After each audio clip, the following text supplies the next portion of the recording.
Баршаға сәлем, достар, қалдарың қалай? Менің каналыма қош келдіңіздер. Сіздермен бірге берекелі дастархан. Достар, әр күніміз сәттілікке және берекеге толы болсын. Мен бүгін сіздерге картошка қосып, өте дәмді мантының дайындау жолын және 6 түрлі түю жолын көрсетемін. Құрметті менің оқырмандарым, мен бұған дейін де мантының жасалу жолын және 3 түрлі түю жолдарын салған болатынмын. Сол кезде маған комментарий жазған едіңіздер. Дұрыс түсірмедіңіз, қайтып жасап жатқанды дұрыс көрсетпедіңіз деп. Енді мен осы видеода 6 түрлі етіп түю жолын анық көрсететін боламын. Ал достар, менімен бірге манты жасайық. Ол үшін, егер сіз менің каналыма тіркелмеген болсаңыз, қоңыраушаны басып тіркеліп алыңыз.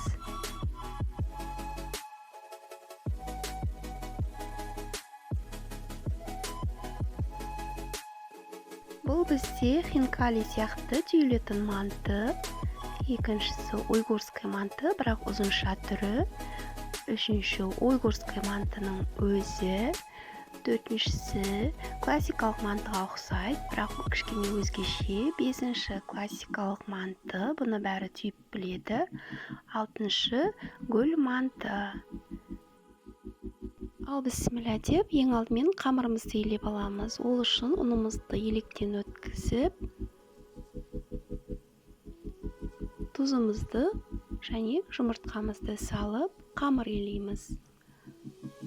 Қамырымыз орташа, жұмсақ емес, қатты емес, орташа болады.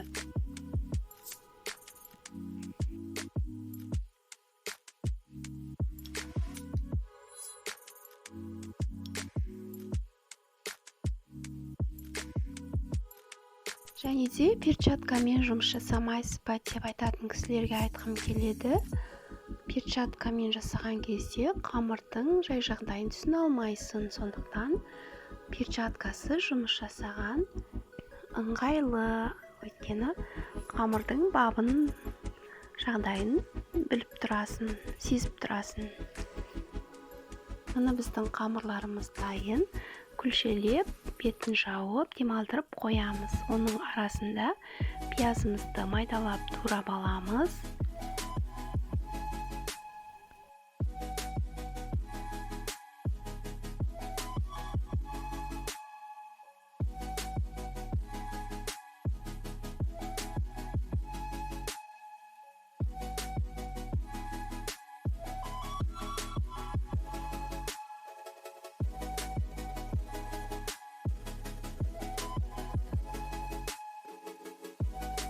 Және картошкамызды да майдалап турап аламыз, немесе теркадан өткізсеңіздер де болады.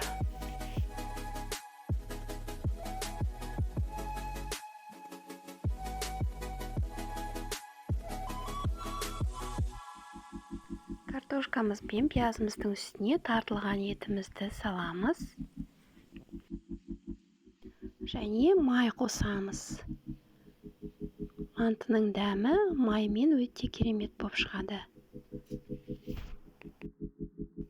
Тұзымызды, бұрышымызды және дәмдеуіштерімізді қосып, жақсылап араластырамыз. Мен дәмдеуіш қоспаймын. Мен өзінің дәмі болғанын қалаймын. Сондықтан тұз бен бұрыш қана саламын. Содан соң кішкене өсімдік майын құямыз. Осылай жақсылап араластырамыз.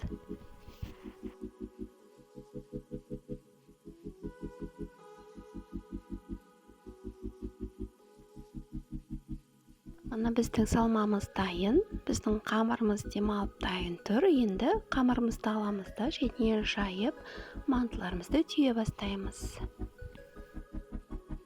Қамырды дөңгелектеп кесіп аламыз. Бұл уйгурский мантыға арналған қамыр. Салмамызды салып, бірінші екі басын осылай жабыстырып аламыз. Содан соң екі шетін қосып, өріп кете береміз. Уйгурский мантының жасалу жолы.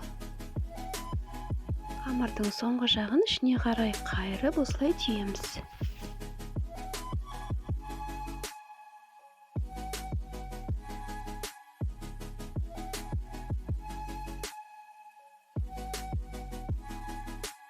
Тағы да көрсетейін. Салмамызды салып, екі басын осылай жабыстырамыз. Содан соң екі шетін жинап бара береміз.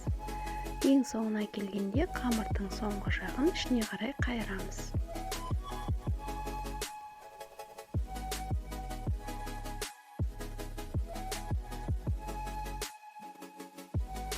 Бұл енді бізде уйғурская мантының ұзынша түрі.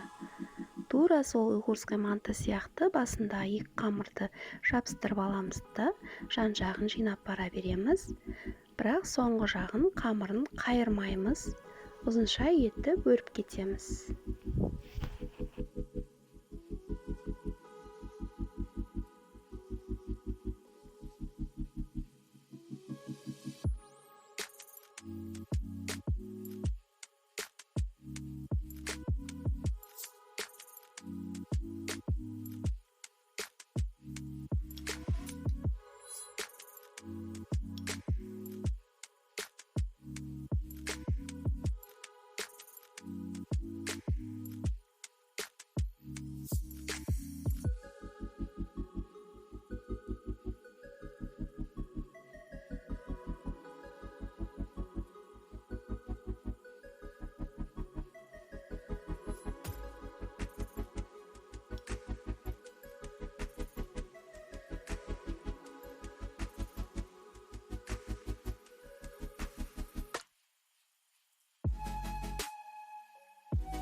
Бұл бізде классикалық мантыға ұқсайды, бірақ өзгеше түрі.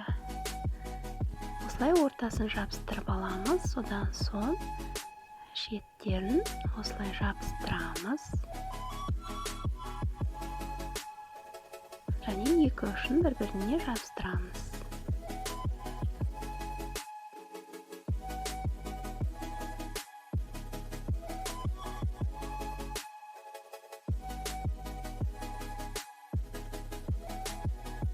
Тағы көрсетіп кетейін, ортасын осылай теңдей қосып аламыз. Содан соң екі жағын дәл ортадан алып жабыстырамыз. Және екі ұшын бір-біріне біріктіреміз. Мұны осындай болады.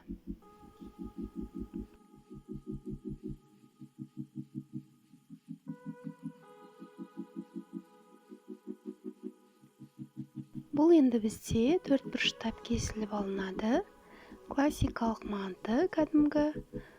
Бұл классикалық мантыны бәрі түйіп біледі деп ойлаймын. Осылай өте оңай жолын көрсетіп жатырмын.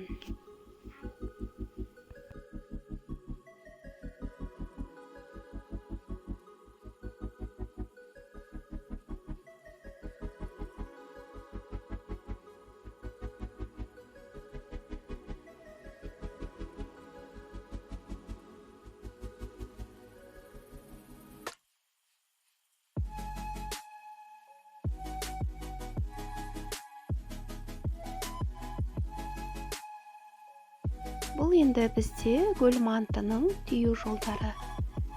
Салмамызды саламыз. Төрт бұрышын біріктіріп аламыз. Содан соң әр бұрыштан осылай гүл жасап шығамыз.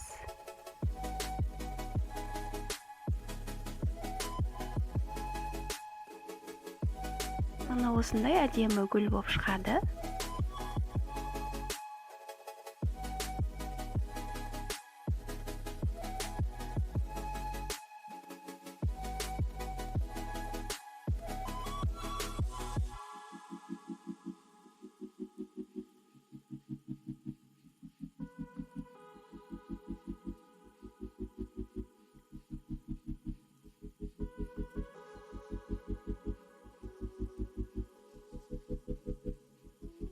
Енді бұл бізде хинкали сияқты түйілетін манты. Дөңгелек етіп кесіп аламыз, және де қамырымызды осылай жинап бара береміз. Осындай дөңгелек әдемі болып шығады.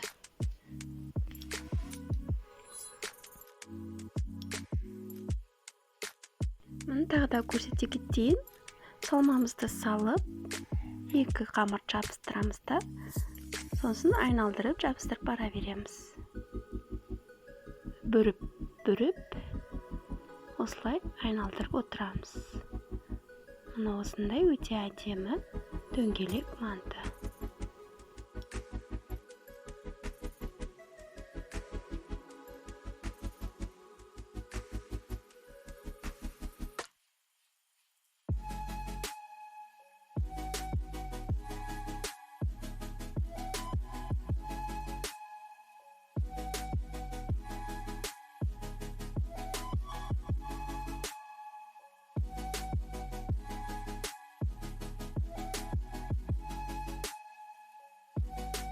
Достар, міне біздің 6 түрлі етіп түйген мантыларымыз осындай болып шығады.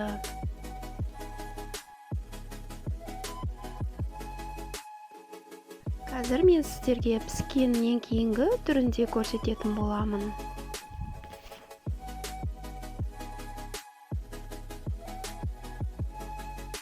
Мантоваркамыздың сеткаларын майлап, мантыларымызды салып пісіреміз. Пісірмес бұрын мантыларымыздың бетін өсімдік маймен майлап шығамыз. Өйткені беті құрғақтанып кетпес үшін майлап қойсаңыз, өте әдемі болып шығады.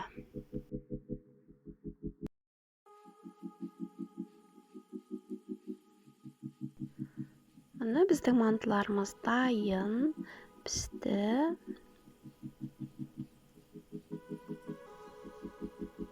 Өте әдемі, дәмі өте керемет болып шығады. Достар, видеом ұнаса лайк басып, комментарий жазып кетіңіздер. Менің келесі видеоларымды жіберіп алмас үшін каналыма тіркеліп қоюды ұмытпаңыздар. Рахмет, сау болыңыздар.